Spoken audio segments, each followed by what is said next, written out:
जी, दरवाज़ा तो बंद था, लेकिन हम लोगों ने पूरी दीवार ही हटा दी है।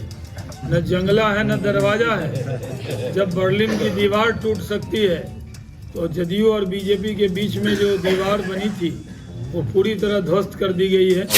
आएंगे मोदी, छाएंगे मोदी, प्रधानमंत्री बनेंगे मोदी और देश पर फिर राज करेंगे मोदी। और बीच में जो भाप वाला इंजन लग गया था, पोल्यूशन वाला, उसको हटा के अब वंदे भारत का इंजन यानी डबल इंजन की सरकार फिर से बिहार में हो गई। जो उद्योग की रफ्तार थोड़ी स्लो हुई थी लालटेन वालों की वजह से, अब वो वंदे भारत एक्सप्रेस की तेज़ी से वो काम को और आगे बढ़ाया जाएगा। एक तो हम लोगों के लिए बहुत खुशी की बात है कि हमारे नेता लाल कृष्ण आडवाणी जी को भारत रत्न मिला है। उसी का लड्डू हम लोगों ने में बांटा है। लाल कृष्ण आडवाणी जी राजनीति में शुचिता के लिए मशहूर थे। उन्होंने पूरा जीवन इस देश को दिया और एक आदर्श नेता के तौर पे उनकी पहचान, देश के प्रधानमंत्री के तौर पे, गृह मंत्री के तौर पे, लौह पुरुष की उनकी इमेज रही। उनको भारत रत्न देने के लिए मोदी जी का शुक्रिया अदा करते हैं।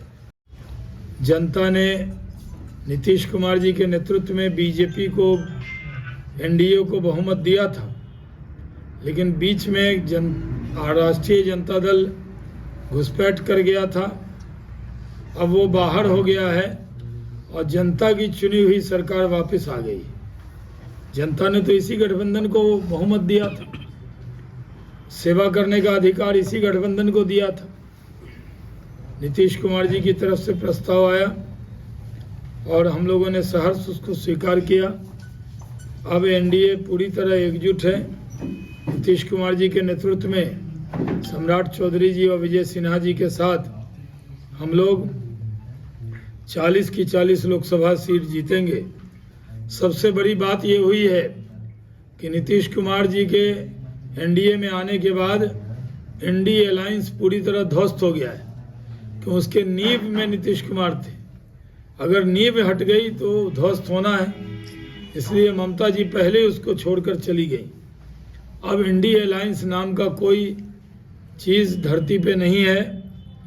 और एक चीज़ तय है कि आएंगे मोदी, छाएंगे मोदी, प्रधानमंत्री बनेंगे मोदी और देश पर फिर राज करेंगे मोदी। इसमें किसी को कोई शक शुबा नहीं। खुद ममता जी कह रही हैं कि कांग्रेस 40 सीट से ज़्यादा नहीं जीत पाएगी। हमें उस पर भी शक है और हमें लगता है कि कांग्रेस अपनी न्यूनतम सीट जीतेगी। नीतीश कुमार जी हम लोगों के पुराने साथी हैं। अब ये सही है कि बीच में जब आदमी अलग रहता है तो कुछ वाद विवाद भी होता है। हम सब वाद विवाद को भूलकर फिर से वही दिल मिल गए और उनके को पूरा सम्मान देते हुए ये सरकार काम करेगी।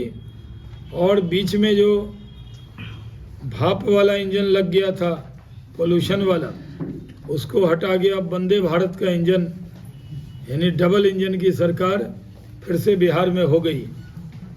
नीतीश कुमार जी के नेतृत्व में केंद्र के पूरे सहयोग से बिहार का डेवलपमेंट करेंगे। बिहार हर क्षेत्र में आगे हुआ है, लेकिन उद्योग में, रोजगार में पीछे हुआ। जो उद्योग की रफ्तार थोड़ी स्लो हुई थी लालटेन वालों की वजह से, अब वो वंदे भारत एक्सप्रेस की तेज़ी से वो काम को और आगे बढ़ाया जाएगा। और जो आपका सवाल था अमित शाह जी वाला, बोलिए। अमित शाह जी तो बार बार कह रहे थे कि नीतीश जी के लिए दरवाजा बंद हो चुका है, पूरे बिहार को बता देना चाहते हैं, लेकिन फिर ही बार बार।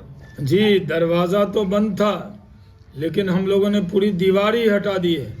न जंगला है न दरवाज़ा है। जब बर्लिन की दीवार टूट सकती है तो जदयू और बीजेपी के बीच में जो दीवार बनी थी वो पूरी तरह ध्वस्त कर दी गई है।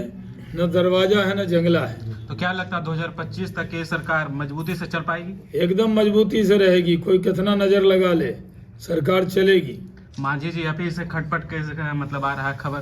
2 मंत्रिमंडल की डिमांड कर रहे थे लेकिन पूरा नहीं हुआ। नहीं, जो बात करते हैं वो तो मांझी जी की पार्टी है, उनको अपनी बात रखने का अधिकार है। जो निर्णय होगा वो होगा। तेजस्वी जी सर, ओवैसी जी का बयान आया कि 6 दिसंबर की घटना फिर दोहराया जाएगा।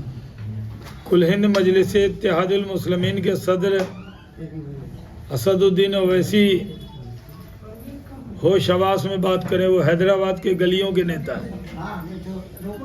बिहार में जरूर आकर कुछ सीटें जीत गए थे, वो सारे विधायक छोड़कर चले गए। ओवैसी का बयान भड़काने वाला है। ओवैसी का नाम हमने भड़काऊ भाईजान रखा है। वो सिर्फ भड़काने का काम करते हैं, खुद सुरक्षा में रहते हैं, उनके बयान से तनाव हो जाता है। इसलिए कोई भी उनके बयान को सीरियस लेने वाला नहीं है। 12 फरवरी से सर विधानसभा सत्र शुरू हो रहा है, फ्लोर टेस्ट होगा, तो क्या लगता है सरकार टिक पाएगी या फिर? अरे सुपर टिकेगी। सर, क्या लगता है कि जिस तरह से हेमंत सोरेन पर ईडी का शिकंजा कसता जा रहा है, राजद के ऊपर भी कसेगा, क्या लग रहा है? ईडी इंडिपेंडेंट एजेंसी है, अपना काम करती है। हेमंत सोरेन हो या लालू यादव हो या अरविंद केजरीवाल, ईडी सब पर अपनी कार्रवाई कर रही है और ईडी को काम करने देना चाहिए। चुनाव के आने के समय ही आखिर ईडी क्यों ज्यादा एक्टिव हो जाती है? चुनाव से पहले से एक्टिव है, आपको पता नहीं है पूरा। बार बार आप ही जब जहाँ चुनाव होती है वहाँ पर ज्यादा एक्टिव देखा जाता है, तो ऐसा क्या कारण है? नहीं, ऐसा भ्रष्टाचार के खिलाफ काम करती है, इसलिए कारण है। बिहार में लगातार 2 साल पे सरकारें बदल जाती है लेकिन बिहार की बिहार छवि नहीं तो- सुधर रही है। बिहार तो मोदी जी के लिए हरदम विशेष है, विशेष रहेगा। विशेष राज्य का दर्जा देने की कुछ बिहार मोदी जी के लिए हरदम विशेष है, विशेष रहेगा।